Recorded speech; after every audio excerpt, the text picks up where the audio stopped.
El convenio 169 de la OIT establece el derecho a la consulta previa de los pueblos indígenas, cada vez que se dicte una ley o una medida administrativa que afecte sus intereses. Es en este marco que se dictó la ley de la consulta previa por el Congreso de la República. El día de hoy conversaremos sobre los aspectos más saltantes de esta nueva ley. Soy Francisco Morales y esto es Tus Derechos.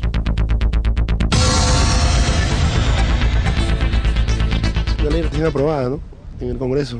Y si una consulta justamente es para saber el criterio de la gente con respecto a lo que quieren hacer. Está muy bien que se haga la consulta previa, pero que tampoco que se llama los afectados, que en este caso que se llaman los nativos, que se llaman pongan demasiadas condiciones, ¿no? Porque si no, que se llama no había desarrollo. Y la minería es la gran impulsora de la economía peruana. Eso no puede ser, el Estado es el que debe beneficiarse, no esa gente. Esa consulta es muy necesario primero, consultar al pueblo y también pues porque el gobierno también no va a hacer lo que le da la gana, lo que se antoja, sino consultar y ver la realidad de cada pueblo en el Perú. Es necesario porque no se puede atropellar a los indígenas ni a los campesinos en esa forma. El Convenio 169 sobre pueblos indígenas y tribales en países independientes, ratificado por el Estado peruano e incorporado al ordenamiento jurídico nacional desde 1993, tiene como temas principales la consulta, la participación y el derecho de estos pueblos a decidir sobre sus propias prioridades de desarrollo, en la medida que éste afecte a sus vidas, creencias, instituciones, bienestar espiritual y a las tierras que ocupan o utilizan de alguna manera. El Tribunal Constitucional señaló que la vigencia social del Convenio 169 fue sumamente limitada, pero al mismo tiempo, en términos de validez, resaltó y consolidó la calidad del convenio, cuya vigencia en nuestro país se dio desde 1995 y que desde esa fecha no fue materia de regulación por parte del Congreso o del Poder Ejecutivo. Al no haberse implementado tal derecho, se generó una situación de inseguridad que afectó no solo a los pueblos indígenas, sino a aquellas personas que desarrollaron acciones sin que el Estado haya exigido previamente llevar a cabo el proceso de consulta. El derecho a la consulta no es un derecho individual, es un derecho colectivo que se reconoce a los pueblos tribales y a los pueblos indígenas, con quienes el Estado deberá dialogar para lograr en conjunto el desarrollo del país sin vulnerar los derechos de sus integrantes. Después de las sentencias del Tribunal Constitucional, nuestro país promulgó la Ley de Consulta Previa el 6 de septiembre último y desarrolla el contenido, los principios y el procedimiento del derecho a la consulta previa a los pueblos indígenas u originarios respecto a las medidas legislativas o administrativas que les afecten directamente. El derecho a la consulta es el derecho de los pueblos indígenas u originarios a ser consultados de forma previa sobre las medidas legislativas o administrativas que afecten directamente sus derechos colectivos, sobre su existencia física, identidad cultural, calidad de vida o desarrollo, y tiene por finalidad alcanzar un acuerdo o consentimiento entre el Estado y los pueblos indígenas u originarios respecto a la medida legislativa o administrativa que les afecten directamente. La consulta se deberá realizar a través de un diálogo intercultural que garantice la inclusión en los procesos de toma de decisión del Estado y la adopción de medidas respetuosas de sus derechos colectivos. Según el Tribunal Constitucional, los próximos años servirán para evaluar la aplicación de un derecho que tiene carácter constitucional. Este fue nuestro informe sobre la consulta previa, en el marco de la nueva ley de consulta previa, y que se ha dado a partir del convenio 169 de la OIT sobre pueblos indígenas y tribales. Aquí hay que tener presente algo muy importante. Hasta antes de la expedición de este convenio 169, se consideraba que los pueblos indígenas de todo el mundo debían ser asimilados, es decir, la cultura occidental debía prevalecer sobre las tradiciones de estos pueblos indígenas. A partir de este convenio 169 se establece una situación de equiparidad, es decir, la cultura occidental empieza a respetar las tradiciones y la idiosincrasia de estas poblaciones. Es en ese marco que se dicta esta ley de la consulta previa. Esto hay que tenerlo muy presente para poder comprender la real dimensión del convenio 169 y la ley de la consulta previa. En el siguiente bloque estaremos conversando con la doctora Alicia Abanto, jefa del programa de pueblos indígenas de la Defensoría del Pueblo. Regresamos después de la pausa.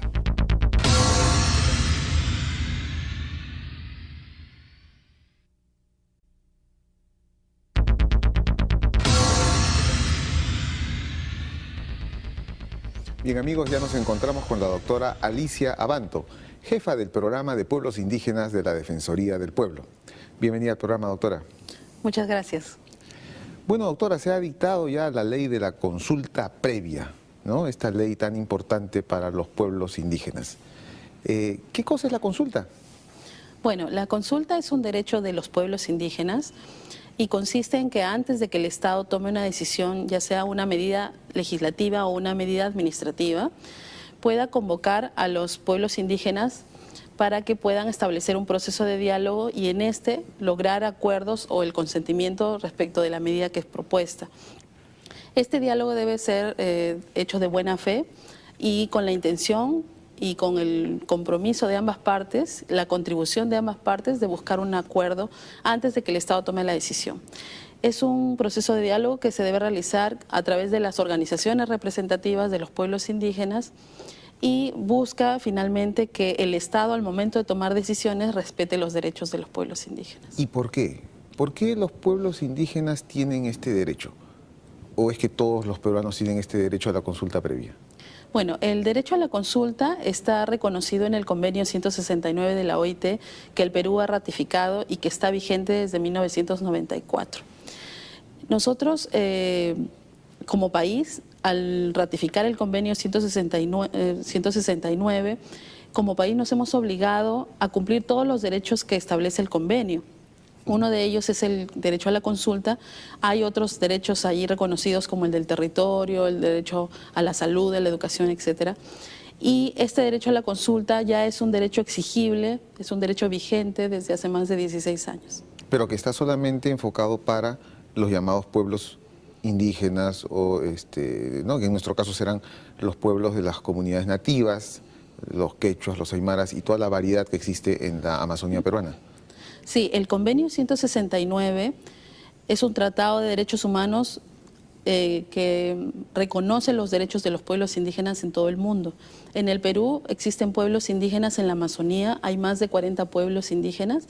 Los más numerosos son los Ayánicas, los Aguajún, pero también, por ejemplo, están los Cucama Cucamiria, los pueblos indígenas que están en aislamiento, como los Nanti o los Murunagua, o los pueblos indígenas en aislamiento. Y también están pueblos indígenas en las zonas andinas, están las diversas etnias quechuas, los aymaras, los suros. Y todos estos grupos humanos son grupos que descienden de aquellos grupos humanos que vivían en nuestro país antes de la conquista.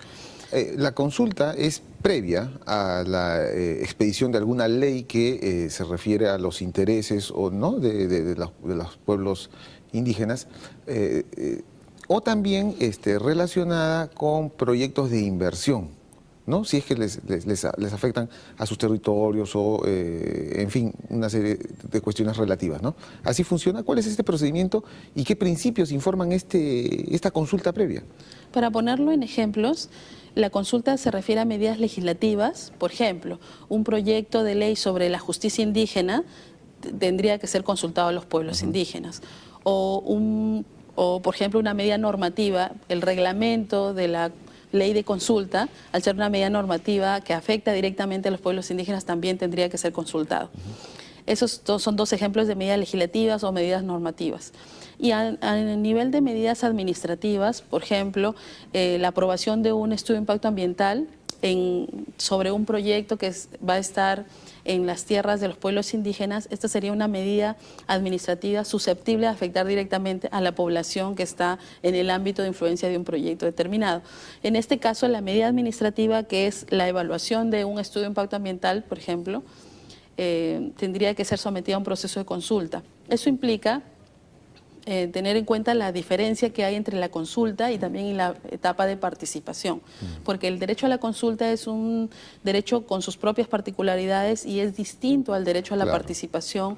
El derecho a la participación abarca ámbitos privados y no solo públicos, y en este caso la primera etapa, la primera labor que tienen que hacer las empresas al llevar a cabo la ejecución de un estudio de impacto ambiental es involucrar a la población en toda la elaboración de un estudio de impacto ambiental. Y una vez que concluyen este estudio, hecho con participación de la población, recién al presentarlo al Estado, una vez que un estudio de impacto ambiental es presentado a la autoridad, en este caso, por ejemplo, al Ministerio de Energía y Minas, se genera la obligación del Ministerio de consultar esta medida. Ya, regresemos. Entonces ya estamos en la consulta, ya se está consultando y hay un procedimiento en el cual los representantes del Estado, las autoridades del Estado, con los representantes de las poblaciones empiezan a un diálogo y pueden llegar a acuerdos o también no pueden llegar a un acuerdo. En el caso de llegar a un acuerdo, ¿qué ocurre? Voy a explicar sobre el acuerdo las etapas además que se tienen que desarrollar rápidamente. Como ya dijimos, la primera es identificar la medida que se va a consultar, en el ejemplo que di, el estudio de impacto ambiental. Segundo paso es identificar a los pueblos indígenas que van a ser consultados, y en ese ejemplo debieran ser los pueblos indígenas que están en el ámbito de influencia del proyecto. En una tercera etapa es brindarles la información, notificar a estos pueblos indígenas del inicio de la consulta y luego brindarles toda la información sobre lo que implica esa medida, es decir, el contenido, por ejemplo, de un estudio de impacto ambiental. Brindarles toda la información para que ellos, en una siguiente etapa, los propios pueblos indígenas, evalúen esta información, evalúen la medida y puedan establecer sus propuestas o su opinión sobre esta medida que va a tomar el Estado. Y luego ya se viene la etapa central, que es el proceso de diálogo. El proceso de diálogo puede terminar en un escenario de acuerdo total o de acuerdo parcial o de desacuerdo, es decir, cuando la población en todo caso no logre un acuerdo con el Estado. En el primer escenario, o en el escenario de que haya un acuerdo total o un acuerdo parcial, estos acuerdos son obligatorios para las partes, es decir, el Estado tiene que cumplir con implementar esos acuerdos. Pero cabe aclarar que esos acuerdos tienen que ser celebrados en el marco de los derechos vigentes. No pueden haber acuerdos que vulneren derechos finalmente ni de los propios pueblos indígenas ni de otras personas. Y el otro escenario es que no se logren acuerdos o el consentimiento. Y en este caso el Estado tiene también que decidir tomando en cuenta lo siguiente: si esa medida puede vulnerar derechos fundamentales y obviamente si esa decisión va a trastocar finalmente el marco jurídico que tenemos, el Estado debiera, o la autoridad en este caso, tiene que desistirse de aprobar esa decisión, ¿no? Pero si esa decisión puede tomarse en el marco de los derechos que están involucrados, en el marco del derecho, por ejemplo, a la salud, el derecho a la vida, o el derecho al medio ambiente, o el derecho a la propiedad, si esa decisión puede estar en el marco de los derechos, entonces el Estado podrá implementarla y aprobar esa medida de acuerdo al marco también que tenemos vigente. El derecho a la consulta finalmente es un medio para que los demás derechos se cumplan. Si estamos hablando, por ejemplo, de un proyecto de inversión, es importante que la decisión del Estado, con acuerdos logrados o sin acuerdos, siempre esa decisión tenga que ser respetuosa del derecho a la vida, del derecho a la salud, del medio ambiente, de la propiedad. Finalmente, la consulta es muy importante porque debe permitir establecer finalmente el diálogo como un valor y como una práctica. Institucionalizar el diálogo es muy importante, pero también va a ser importante que derechos como el de la propiedad, por ejemplo, sean respetados por las autoridades, por los distintos, en todo caso, procesos de toma de decisión como tal, por ser un derecho de propiedad, así como otros, como el derecho a la vida o el de la salud. Muy bien. Y para finalizar, un balance general. ¿Cuál es la opinión de la Defensoría sobre la ley? ¿Es una buena ley? La ley es un primer paso, es una buena ley y puede ser, de hecho, toda ley puede ser perfectible, pero esta es una ley que brinda toda brinda principios y brinda un procedimiento básico para poder desarrollar la consulta. Las etapas del proceso de la consulta deben luego aplicarse por todos los sectores. Estas son 7 etapas que deben aplicarse, por ejemplo, por el sector energía y minas o por el Congreso de la República al momento de aprobar una ley. Finalmente, hay un reto de implementación y la Defensoría del Pueblo sobre este tema ha señalado 3 cosas importantes. Primero, que se necesita que se reglamenten por el Congreso de la República y también por el Poder Ejecutivo, que se establezcan finalmente capacidades en los funcionarios públicos y que las nuevas normas, también los nuevos reglamentos sean consultados con los pueblos indígenas. Muy bien, doctora, muchas gracias por su participación en el programa. Esperemos pues que, amigos televidentes, que esta ley ya se implementará y evaluaremos y si hay que perfeccionar algo, se hará. En el siguiente bloque estaremos con el señor Alberto Pizango, presidente de AIDESEP, para también comentar sobre la ley de consulta. Regresamos después de la pausa.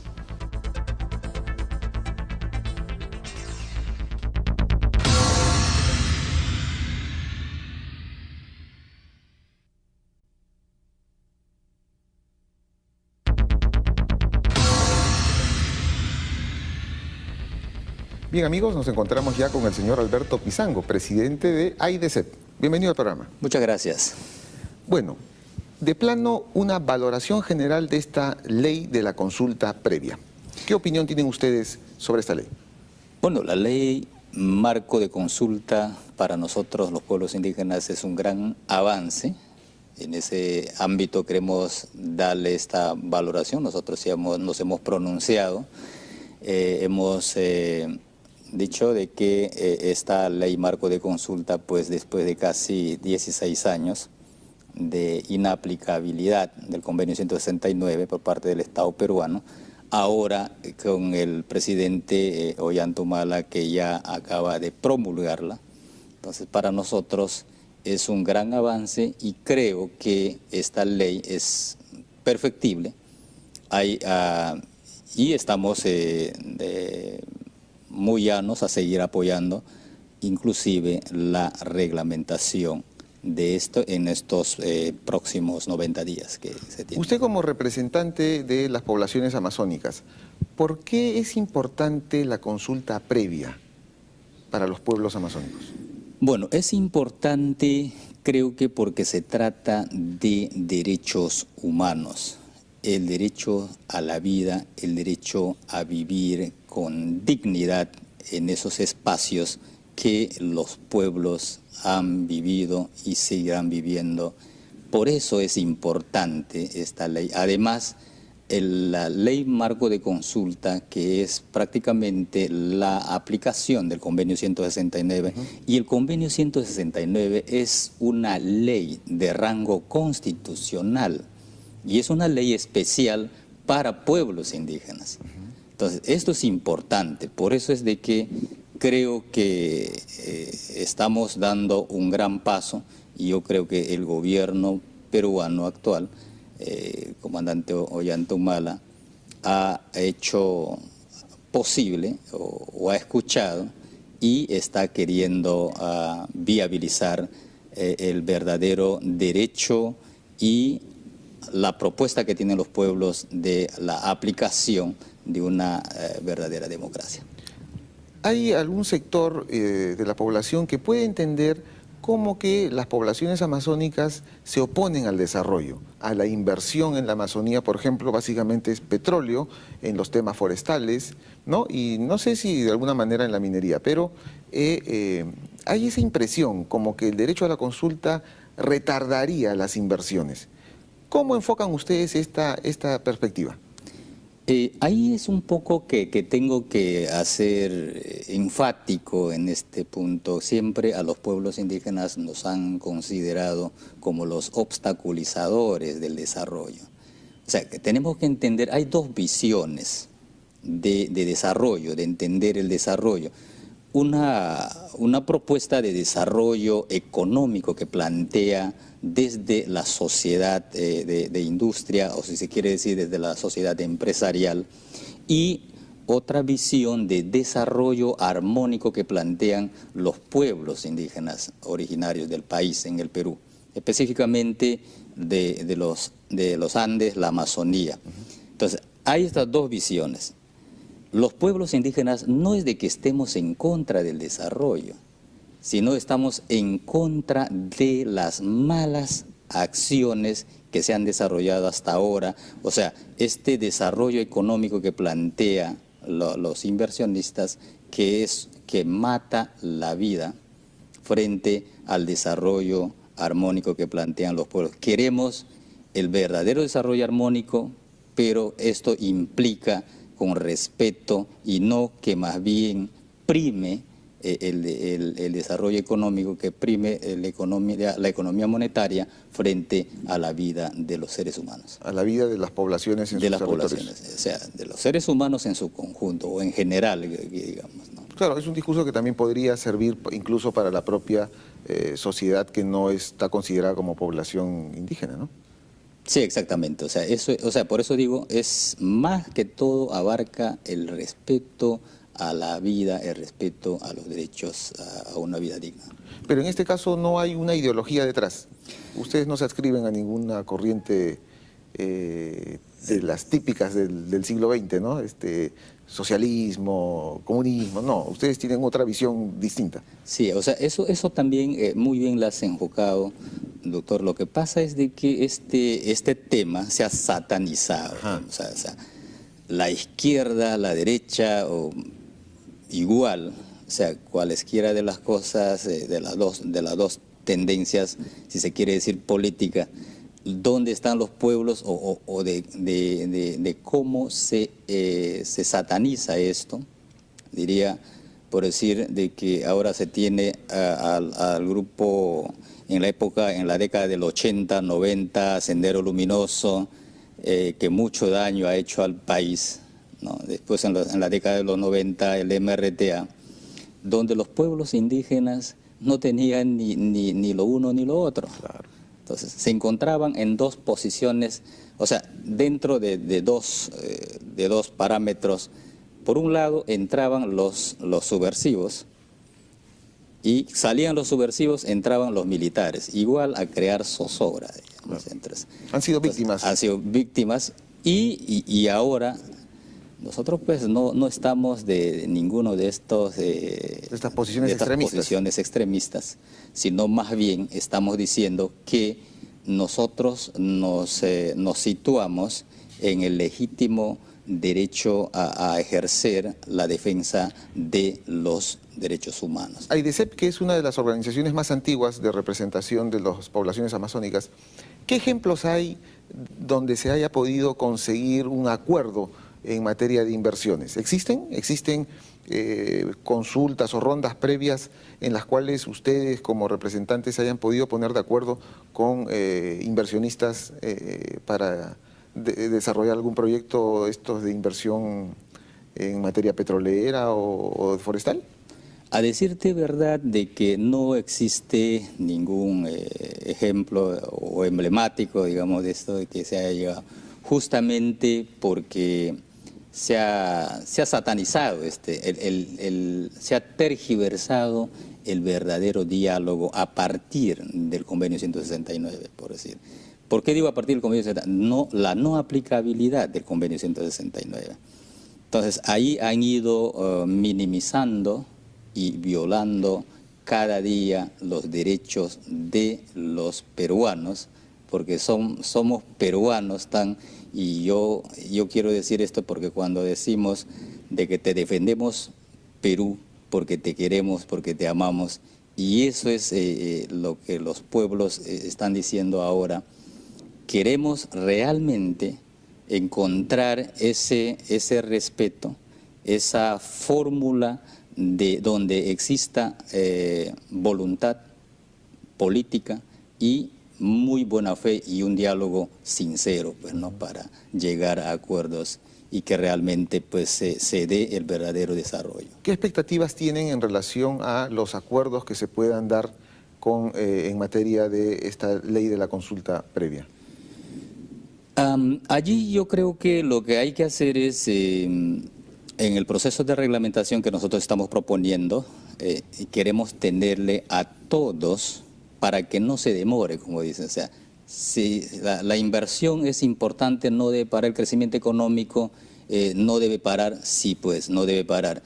Pero para ello necesitamos entonces trabajar en forma conjunta, donde todos deben estar, los empresarios, los inversionistas, poniéndonos de acuerdo, consensuando, y a partir de allí, teniendo la herramienta, la reglamentación clara, ¿no? que permita pues el cumplimiento de los estándares mínimos internacionales, ¿no?